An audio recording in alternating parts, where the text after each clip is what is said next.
More than 40 mm of rain fell in 1 hour, causing flash floods in parts of southern Spain.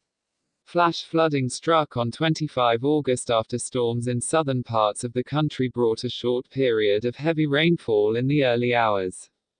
Cars were wrecked and houses flooded. Roads were buried in mud and flood debris. No injuries were reported, however. Authorities reported several roads were closed to traffic on 25 August.